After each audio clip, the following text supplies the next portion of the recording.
This is Rolly Worsfold here. I'm working with the museum and we have a project called Rossland Memories. I'm in the apartment of Lois Haynes and it's January 29th, 3 p.m. and I'm also with Mary Watkinson and Pat Dorey. And we'll be doing some questions here. It should be quite entertaining. And it's snowing outside, and I have to comment how brave the gals were to meet today. It's showing how Rossland does create tough women. I don't know whether I want her to go in the archives or not. Okay, Pat, Lois, tell me One of my first memories of coming to Rossland, I was born in the prairie. I was born in Foam Lake, Saskatchewan, and my parents lived in Corrobert. And my father worked in a bank, and he came west to work for Cominco. Oh. And on the way, we stopped in the Okanagan for 2 years. And then my father got a job at Cominco. And one of the first memories I have is coming, and we came on the train. Mm-hmm. And when the train came right through our backyard here. And I had a big doll.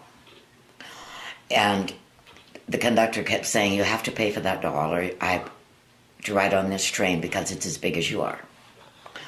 And I worried all the way over that I might lose my doll, but I didn't.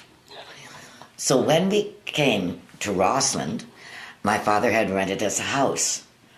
To me, it was the most glorious thing I'd ever seen because it had running water, a toilet, indoors, and electric lights. And there were 5 of us. And for the first, I think, week that we were here, all we did was run up and down the stairs, turn the lights off and on, and flush the toilet.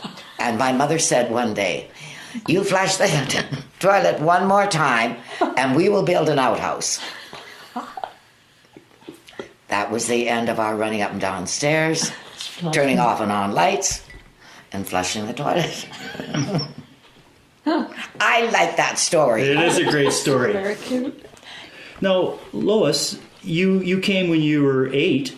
Yes. Well, that's a great story. Where did your family came here to do what kind of work? What was the reason to move here? It was during the war, and there were very few jobs, but Cominco had jobs that were open, and so the men from the prairie applied, and they were chosen, and that's why we came here to live. Okay. Now, was there work for men in Rossland, or did everybody go down the hill? Everybody went down the hill. Everybody went down the hill. Okay. Pat, you were born in Rossland. Now, that would have been at the Mother of Mercy Hospital, is that right? Hospital. Whatever, Mater Misericordia, but Hospital. Okay. Sisters of Joseph. And that would have been in what year? 1927. I got to be careful of these questions. Mm-hmm. Okay. And that was where all the Rossland children were born at that time. Mm-hmm. And it was, so there weren't families going down to Trail or Vancouver at that time. It was nice to have a hospital here. And I believe that closed in the 80s. I'd have to double check. Started before the turn of the century for the miners. Okay. Now, do you have your first memories of your schooling in Rossland? Oh, I went to grade 1 in 1933, and I was there till, I don't know, grade 4 up here. Okay. And then back down there for high school. Okay, so there were... Cook Avenue School it was called. It was Cook Avenue. Mm-hmm. And there was another school up in Upper Rossland. And yes. Yeah, that's right. McLean, the original McLean's that burned down. That's right. Yeah. And we must have had a high school too. Yeah, the Rossland High School was, I'm not sure what year that was built. The high school was in Cook Avenue after you finished with McLean, back down there during the war because we had teachers that went to war. Several. A couple didn't come back either. From teaching science, they'd be gone into the Air Force and all over. Okay, Lois, you have something to add there? The Rossland High School was built in 1951. There you go. Because I graduated from that school in 1952. And I was the first class to graduate from that school. And we had our 60th anniversary last year. Mm-hmm. Okay. Now, Mary, did you go to that school too? No, I didn't. Okay. I was on the prairie. Okay, you came here after that. Okay, you came here in what, 47? 1947. Okay. Mary, when you came here, your family, prior to being here, where did they live? In Central Butte, Saskatchewan, on the Bald-Headed Prairie. Okay. Did a lot of the families come from the prairies? It must have been hard. There was hard times in the prairies. Lois, they came they came west from the prairies. Yeah. Okay. And what did your dad? Did he work down the hill too? No, you're talking about my dad. Yeah. No, my dad and mother came over from England, settled in the prairie, and were farmers. And worked hard on the prairies, which didn't do too well. That's right. But anyway, he stayed there, they stayed there, and us girls grew up and took our different ways. All right. Now, did you work when you came? Your first job when you came to Rossland? Or you the women stayed home with the children and? No, I didn't. Well, I did work some little jobs around town, like at Buterax Jewelry and Lister's clothing store and the local bus depot that was here at that time. Oh, okay. Now, moving from the prairies, what about the snow here? Did that have an effect on you? Did you wanted to buy a pair of skis right away? No, not skis, but there was something really beautiful about the snow of Rossland. It piled up on all the picket fences. It piled up on the clotheslines, telephone lines. It was just beautiful. And it hung over the eaves, and the Christmas lights were underneath it. It looked like a magic land. So I liked the snow. Pat, when you were starting school, was it the schools that introduced you to skiing, or was it your family? How did that work? Well, it was my family, but we also lived on a small hobby farm at the foot of the Washington Street, as far as you can go. And my dad, we had an old workhorse, and Dad loved the prairie, and having homesteaded on the prairie, he had a wagon and a horse, and he would go up and pick up my grandmother and Black Bear and take her down for dinner, down to the south, very far, far south. But no, everybody wasn't skiing at that time. My brothers would be, and other families, but no, we all skied and cross country and everything. But it just seemed to evolve. We didn't start it. Now, there were some cabins up in Squaw Basin. Do you remember? Oh, yes. Yeah, I do. But there was also a jump on the other side of Cook Avenue School. The boys, Willie for one, they just built a jump, and they skied down. The kids, the young men all skied. Then they all went away to war. That's right. So that would have been late 30s? 39. 39, okay. Now, what was 41, whatever, they're all gone for 2 or 3 years, 5. Richie, too. And Lois, your introduction to the snow fever thing and skiing or snowshoeing? I really didn't participate much in winter sports other than sleigh riding and tobogganing. Yeah, me too. But I do remember coming out of the house the first winter we were here, and I had to plod my way from where we were living to the McLean School to get to school. That's my first memory of snow here. And of course there was no cleaning of the streets or anything. No. So we all just plodded through the snow to get to school. No, everybody's wearing cleats on their shoes now. What did you do back then for ice? Just you tie anything on? And slid. You slipped and slid. Okay. And got up and got to school, sometimes very wet. Yeah, and that would have been before the war too, right? No, that would have been in 1943. 43. Now that was before the lifts were built. Yes. Yeah, and there was the club that was by the Block Motel, the Rossland Ski Club. What years was that happening? I don't that would have been Red Mountain was built and opened in 1948. That's right. And I was having my baby, first baby I'd been married 2 or 3 years, in March. And everybody could have free rides on all the lifts. But of course I was pregnant, so I didn't go have a ride. Did you, Mary? Yes, Yes, I see? had a ride. Oh, Yeah, okay. you had Charlie, yes. And coming from the prairie, it was flat country down there. And the snow was there, but it was blowing all the time. So when I got out here and saw the snow, I thought, oh, this is better.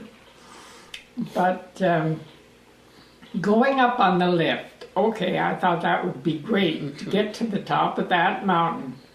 So I rode the lift up, had my skis on and everything, looked very professional. And then I got off at the top, took one look over the mountain. I got back on the lift and rode down. Yeah, because you could get off at certain. Yeah. You get off at Tower 5. Yeah, get on again, too. And get on again. That was great because I know the weather boys that worked up in Old Glory, they would get up, get off at Tower 5, I believe, and then start hiking along by the reservoir. And then across up Squaw Basin, and then over towards the Lookout. That was a 14-mile hike or something. Blackjack. Like that. Yeah. That's right. Okay. Yeah. Lois, you must have. You were in the mid 40s. It was just after the war, and there were guys like Trig Nora and Buddy Scorgie. They were skiing, and you went to school with Trig's daughter, Helen. Helen. Yes. But Bud Scorgie also went to school in my class. Oh, okay. And those guys were really well known for jumping, Yes, and they really. and there was another young man you haven't mentioned that was into ski jumping and was one of the better ones, and his name was Gene Dyson. Okay, Gene Dyson. Okay, Yes. That's great stuff to hear. Yes. There's so many good ones. Yeah, and Helen Boucher, she went on to win the World Masters in cross-country skiing in Europe. Yes. So the tradition stayed there, and that was Norwegian blood, I believe. Yeah. Yes. Yeah, for Yes. sure. From Norway. Now with winter in the Roslyn with your kids and stuff, there would be other activities too, like ice skating and things like that. Oh, yeah. Now, Pat, did you were you involved with any of that? Yeah, we took the kids and went ice skating on Sunday afternoons. Watkinson, Caswell's and us, and Campbell's. And skated with the kids, open air. Yeah, and then there was a rink, too. There was a rink. That was Same place. Same place. And that was the first rink still? There was an open air. No, maybe not. It was open air. We watched lacrosse and more summer activities. Okay. Now, speaking of... Maybe just before the rink was built. Okay. Yeah. Now, when the winter ended and the spring came, you guys were probably looking forward to summer, and there must have been some great summer activities. Mary, what did you do in the summers? I think I worked. Big gardens? I gardened. Okay. And whereabouts was your garden? Well, when we were first married, we lived up on 4th Avenue for a year, or maybe a year and a half. And then we need a little more room, so we bought a bigger house down on Cook Avenue. And we lived there until the youngest, Joanne, was a year old, and we moved to Thompson Avenue. So we were on the corner of Thompson Avenue and Nevada until 2009. Okay, that's a long time. And the gardens were good all along all during that period. Well, we had always gardened on the prairie, so it just seemed like it had to be something you did. Okay. Now, Lois or Pat, were you gardeners too? No, I wasn't. I wasn't a gardener. It didn't have to be. My husband was. Well, there you go. He just crazy about gardens and flowers. We were married in 46, and we moved into. And then Colleen was born in 48. We moved into my house in Leroy in 49, and I was there for 62 years. Wow, 62 We years. just moved out 3 years ago. Now, Lois, were you a gardener? Well, I have done some gardening, Okay. yes, but my husband really Yeah. preferred to Yeah, do yeah. most Okay, of the so that gardening. was the era of when the men gardened more than the women now. I mean, I gardened too Kids. with I my... gardened on the farm down below, of course. Okay. A lot. And as children, we all had to weed the garden. Yes. Well, yeah. Our parents' garden, not ours, our parents. Now, the Chinese gardens, when you were here in the 40s and before that, now there was gardening down there, and there was a fellow, and we just named a trail after Louis Joe. Now, do you remember Louis Joe? Yes. Okay. His basket and his Okay, Pat. What do shoulder you thing. remember Louis? Well, Louis would come in the spring, and he'd come with the big baskets, and we all loved Louis. And he would come and bring green onions and all the carrots and several things that we grew, but they weren't ready like his were. They're always early. And then my mother would give him loaves of bread and stuff. Come right across Columbia Avenue, just below the Miners Hall, past the Miners Hall. He could do that whole street. I think he did every street until he ran out of green onions. Green onions. What else did he grow? Oh, he grew Everything. all the grew new everything. carrots. And Yeah, I live in the Chinese gardens now, and I still find some of the remnants down there, even to this day. But it was great. We named the trail after him. I didn't know that. Yeah, that was a wonderful. didn't know that. The trail that goes through Rossland down to the Isn't it golf course Joe? along Trail Creek now, it has a bench and a big picture of Louis Joe and the Chinese gardens. We just and, call him Louis. Yeah, so I think it's great to pay some respect to the Chinese Yes, that's after nice. all these years. Well, they were well known and they made a little money, and what they did make, and they were all men, they sent it back to China. I don't know how.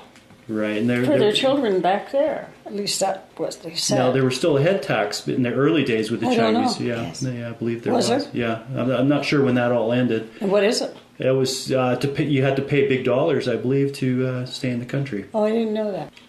Lois, during the years in the 40s and 50s, there must have been lots of social events besides winter carnivals and so forth. Do you remember dancing and skating? Or Yes, we had a teen town, and that was all the students went to teen town.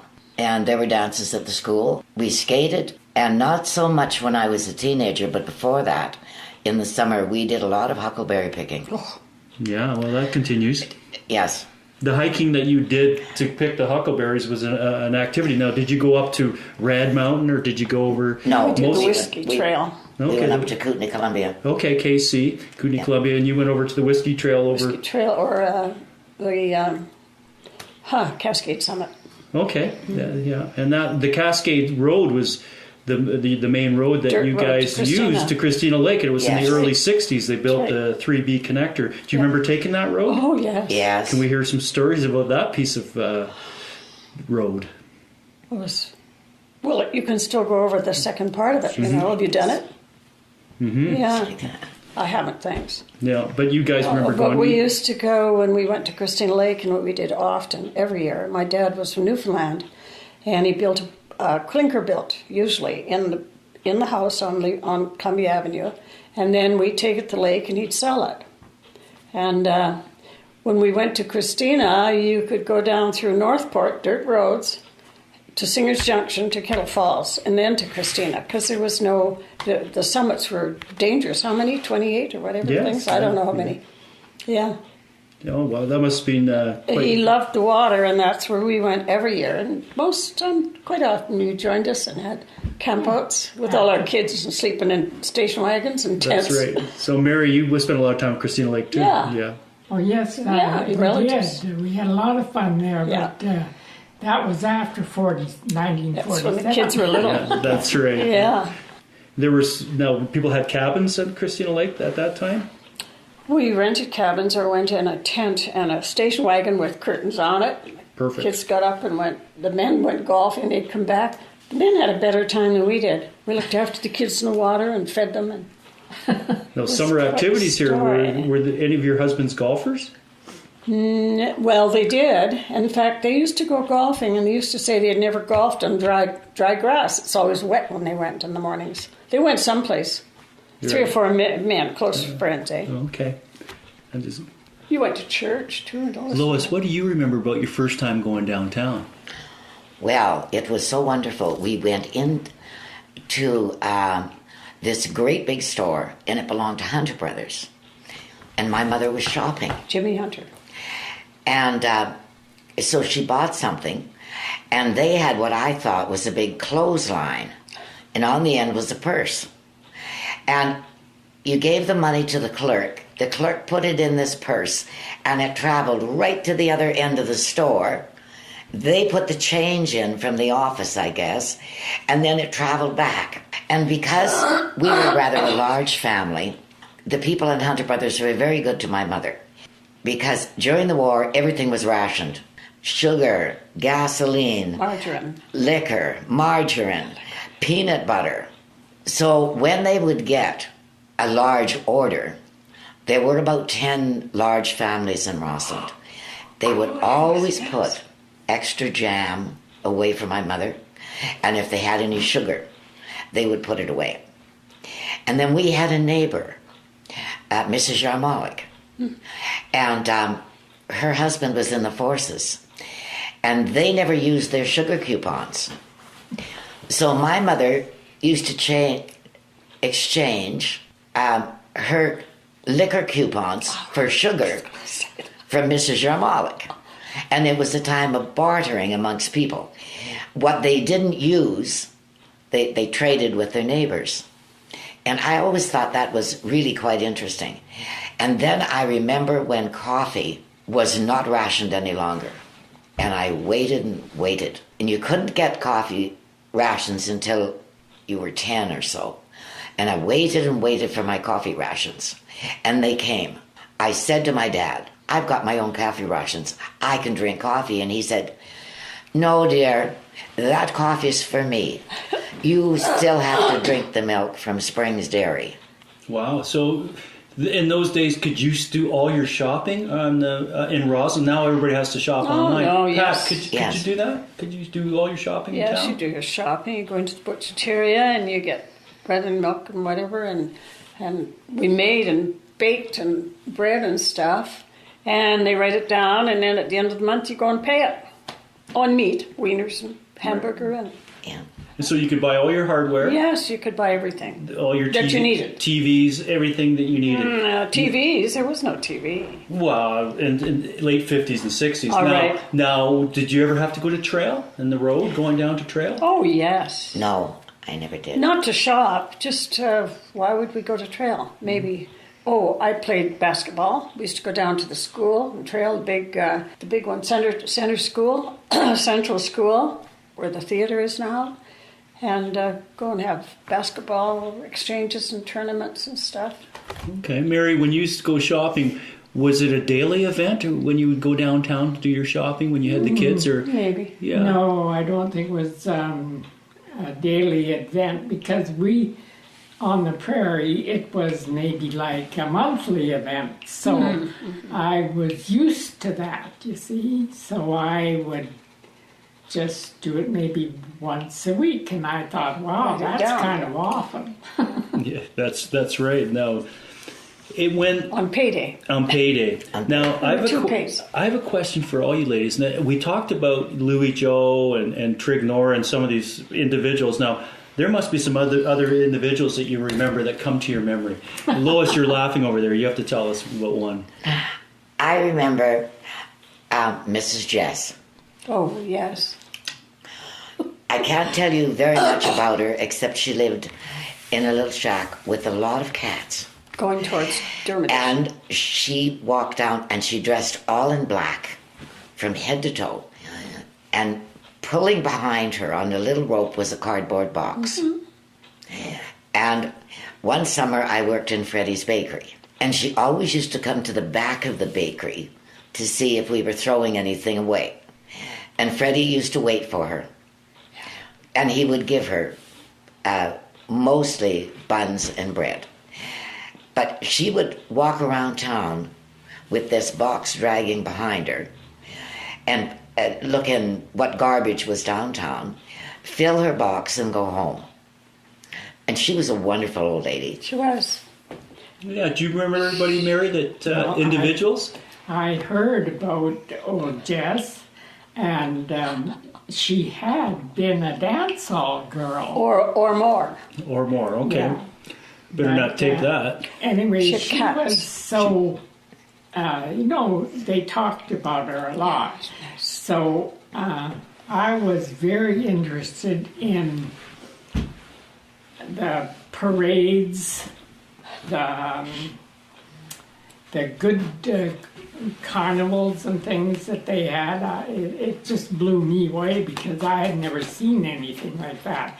And so when they said dress up for such and such a day, I thought, I'm going to dress up as old Jess. And she dragged a box. I Oh, okay. went in the parade, and I went down the street, and of course, Wright's Meat Market.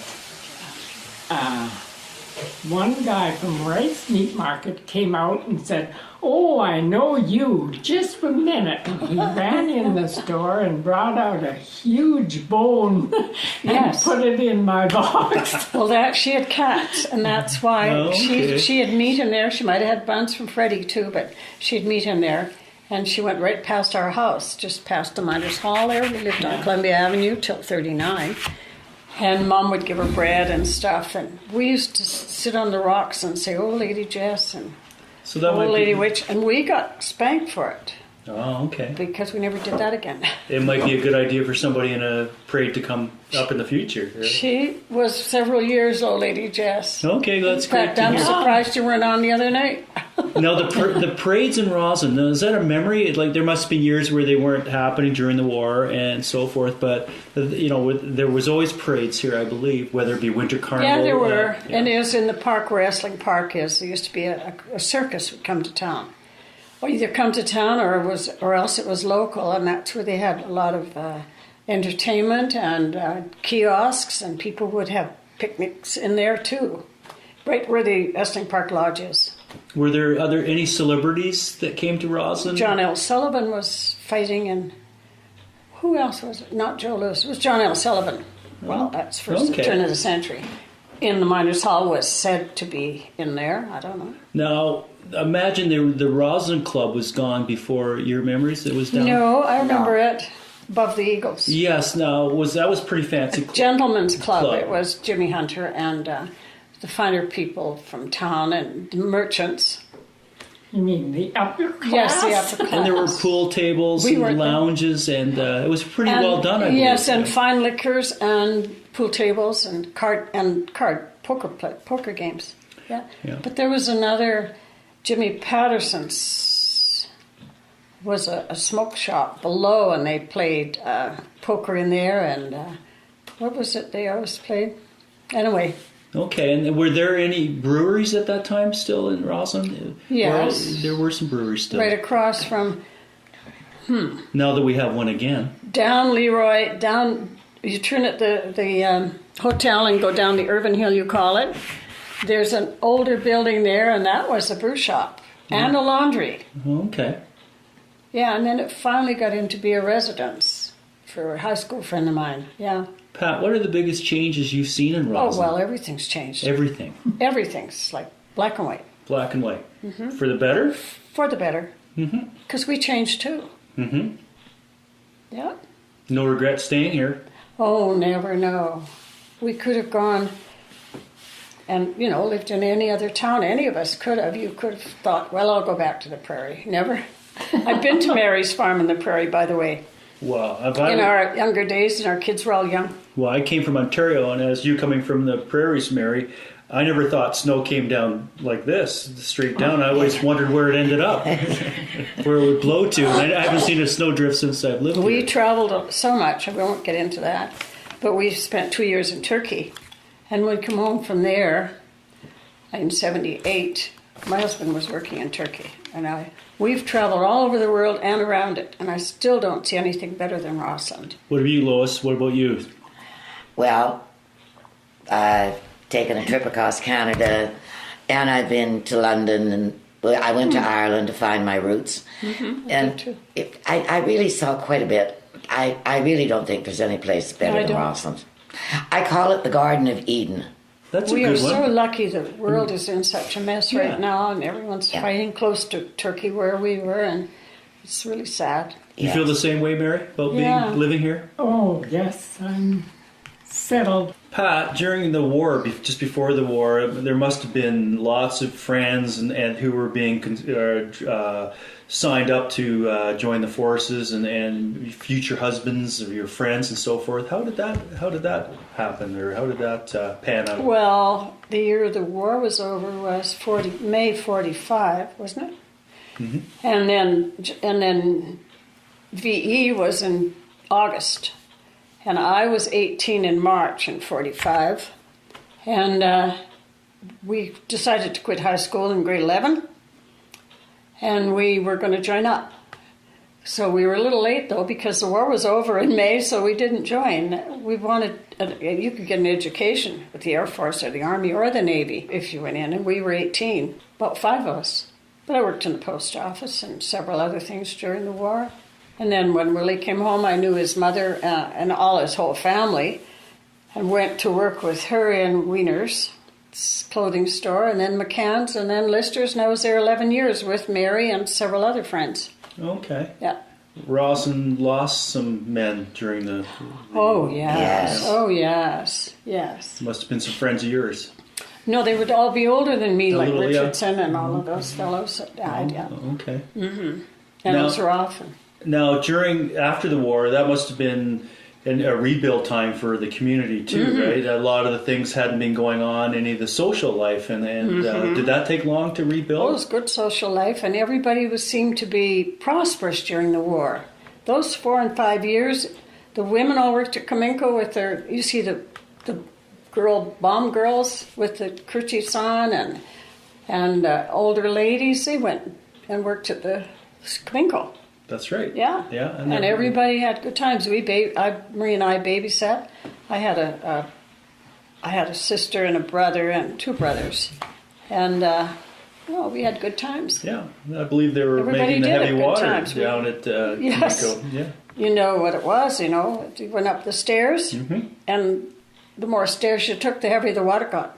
Okay. Yeah, that's, And Trignora had a lot to do with that. It was a Trignora. secret. Oh, yeah, that's right. Secret then, and it went into the bomb that went down in Japan. That's right. That's right. Yeah, nuclear. I believe that was just a few years ago. They were wondering whether to keep the building as That's right. And they yes. decided it wasn't the right kind of memorial Memory building to have. It wasn't a happy one. Yeah, it wasn't a happy one. Now, during the 50s and 60s, you all your kids were growing up then.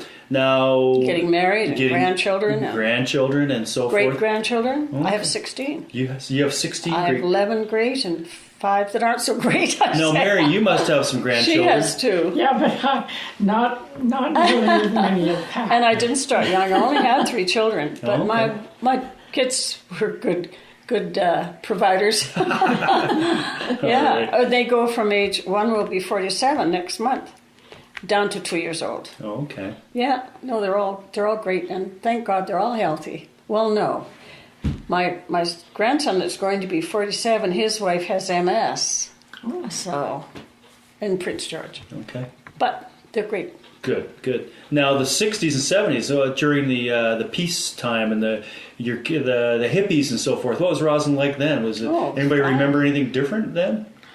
It's the same. We had some draft dodgers up living in this area too, I believe, in the 70s. That's the man that died. There's a picture in the paper last night. I didn't know him. He crossed the border in 72 because they were conscript. They were, what would you call them? Objectors. Yeah, conscientious objectors and so forth. And the memories, and then the 70s and 80s came through. And what's it like being a senior in Rossland? Wonderful, I guess. What else do you do? Well, you all look so well. It is for most of us. Well, it is for all of us, I would say. I'm in a very good place, and I think they are too. Yeah. So Rossland's provided for the seniors too. We're all pretty comfortable. Yeah. Mm-hmm. My husband was in on the instigator, one of the instigators to build Essling Park. So our name was in there for 10 years, but we weren't ready to go in. And after Willie died, and I cleaned the house out all nicely. I don't mean clean, unloaded. And then for 2 years I was alone, and then I said, I think it's time to go in there, and I got the smallest apartment in there. It is a nice building. Very lucky. Yeah, and I have to ask, because I know, Lois, you live beside Cookie, and I'm going to have to ask some questions. There's got to be one or two stories here yes. about Cookie. All right. Recluse. When we lived in our big house, we had an apartment in the basement. And because this was before any of the wartime houses were built, if you had extra room, you had to rent that extra room to people. And Cookie and Edie lived in our basement suite for 7 or 8 years, and they had Jimmy. And I can remember Jimmy as a little boy. And he was very badly spoiled. And he used to chase my little sister around all the time and try to catch her. And there was a lot of yelling and screaming, but we all got through it. And then he decided to build his house, board by board. He carried it up To the 2 bush. blocks to the bush. And he built that house himself. And it was almost next to his mother's. And I recall that then he moved in and we had to rent to someone else before the wartime houses were built. And I can tell you something about that. But I'm one of the few people, I think, in Rossland that remember Cookie's mother. Church, maybe. Yeah, and Good she church. lived up there. And she had a granddaughter that came to visit. And her name was Bernice Milligan. Yes. And Bernice and I played together. And Mrs. Lacousse Sr. would call us in the afternoon. And she would set a lovely little table with cookies and real tea. And so Bernice and I would go, and we would have cookies and real tea.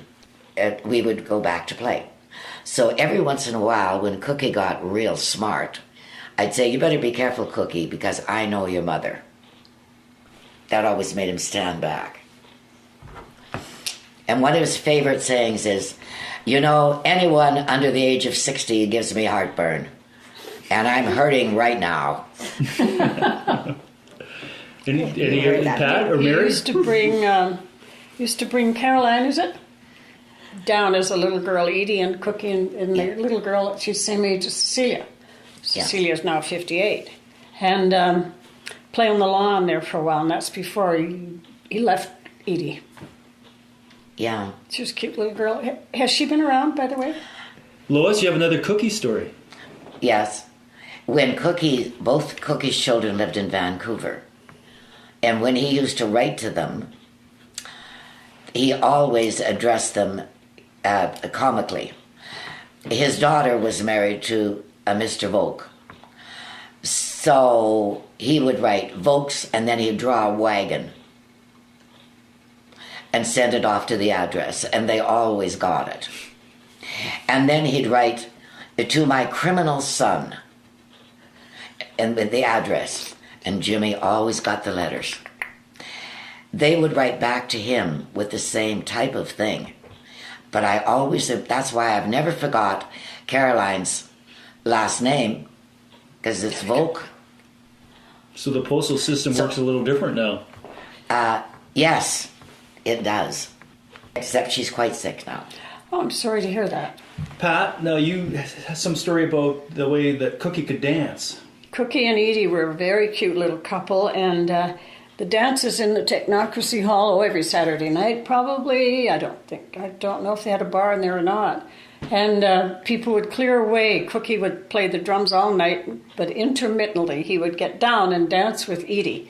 And they just twirled and pivoted, they called it, the whole floor. They do that 2 or 3 times. It's a shame. Yeah. What year would that have been? Well, it would be in the 40s. In the 40s? Or maybe 50s. No, Okay. it would be the 50s after we were married, because that's when we went to dances. Was there much dancing at the Allen Hotel or any of the other hotels? No, Okay. not that I know of. The Miners Hall. The Miners had the Hall. dances. Okay, yeah. During the war. Still do. So that's a Yeah. great tradition. Yeah, And the it Odd is. Fellows, were there any dances at the Odd Fellows? Yes. Oh, Wedding yes, receptions and dances. Okay. Dances and Right over there. Yeah. And my husband and I just Oh, loved to dance. yes. Coming And- from the Saskatchewan, that's Yes. about all we did. Yeah. So were there dances every Saturday night type of And thing? my dad, Willie and I danced too, but my dad was something else. Yeah, good dancer. So were there dances like every Saturday night, or yes. big bands, or what kind of music? And Legion after a while? I don't know how often they went because, my husband had shift work, so the only time we could go was when he was off, But if there was a dance, we were there, and we just loved to dance. And the first time I saw Cookie Lecluse was on the drums, twirling them around his head and everything else, keeping good time and making fun. And that's what we remember of Cookie.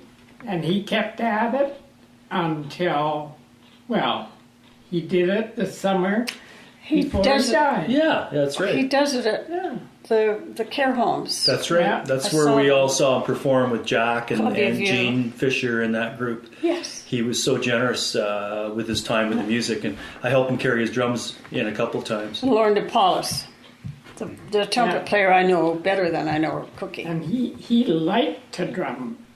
He just enjoyed it. And he used to pretend he was shooting you. Do everything, that guy. Yeah, he was quite a character. You've seen lots of changes on the main street this year with the Columbia Washington project. What do you think of that, Mary? Does it look good? Oh, I think it's beautiful. Yes, I really think it's good.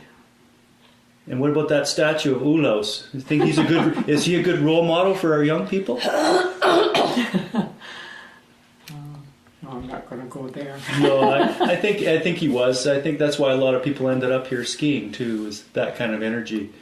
Lois, you think the main street looks great? Yes, I think it looks beautiful. But if you drive down the main street at night, I don't think that the lights are quite low enough. I think that the lights on the light standards could be a little lower because it's really not It's the LED clear. lights, yeah. What do you think, Pat? I think the same. I'm not out very much at night, but I walk down the street and it really is quite dull at night. We got bigger lights on Olaus, though. We replaced them. At least you can I see haven't him. seen those I know, that It's much. beautiful at night, yeah. Yeah, and I didn't know about this skier and why have they got him there and that, because I've been here since 27 and I never heard. And in the ski, my husband's crazy about skiing. He was every day, cross country or downhill, till he couldn't. And I never heard of Ulis or I Yeah, didn't he hear. was the first Canadian champion. Yeah, I believe you. but And he did we hadn't. it all in Rossland. He built the cabin on Red. Really did introduce a lot of the Did he? people to skiing. And there's a lot of us. But we knew, what's his name? Oh, goodness, the names are bad. So many better, I shouldn't say better skiers, present day skiers. Exactly. This Like is she said, Jean Dyson. But Olaus only lived in Rossland for Fisher. 3 years, but he did give a lot back to the community. All the trophies, and he got the Winter Carnival. He helped build the first arena, and he wasn't even a hockey player and stuff like that. So Yeah, I've been reading about it more, but I I think the statue's okay. I felt he was a monstrosity to start with, and that's only my opinion because you don't vote on anything like that, and I wouldn't have even voted. But I'm getting to like him more. Good, because he is a charming guy. I want to thank you, the three. I got Mary, and I've got Lois, and I've got Pat here this afternoon, and it's been a real pleasure for me. Now, is there any ideas, Roslyn, in the future? You think we're going the right way for young people? You see more young people I around. think our mayor Yes. is doing well, all Yes. I can do, and the town did need all those changes. All our under pipes and everything were gone and broken, and nobody knew except where they were, except Patty Keene, and he's dead. And it had to be. It's Yes. beautiful. Yes, we love Roslyn. Thank you very much, ladies. Go ahead, Lois. Another story. Well, I remember the first day I went to school, and it was a big school. My mother took me and introduced me to my teacher, and her name was Miss Douglas, and she was young and beautiful. And she put me in the desk and nearly towards the front, and I was so excited. Then I got sick, and I never went to school for 2 days. And when I went back, they changed Miss Douglas's room, and we ended up in a new room. And all of a sudden, her name was Mrs. Wallacachi. And I said to my mother, I have a new teacher. She said, no, your teacher got married. So that was fine. But then when I went back, within a week, her name was Mrs. Wellick. And I ran home and I said to my mother, you know, We know this lady very well. my teacher's got another name. And she said, I know, I forgot to tell you that she changed her name from Wallacachi to Wellick. So I want you to know that the first month I went to school, I was a very confused child. They moved my classroom, they moved my desk, and my teacher had 3 names. How did you get through the rest of school after that? I don't remember. Okay. Yes, Ray Wellick is still alive. And she's in her 90s now. She still lives by herself, and she lives on Vancouver Island near her daughter. And maybe 4 or 5 years ago, she came back to visit everybody she knew in Rossland. And she knew everybody because Jimmy Douglas, a fabulous Rossland skier, was her brother. Oh, okay. And Ray must have skied as well. Her name was Ray.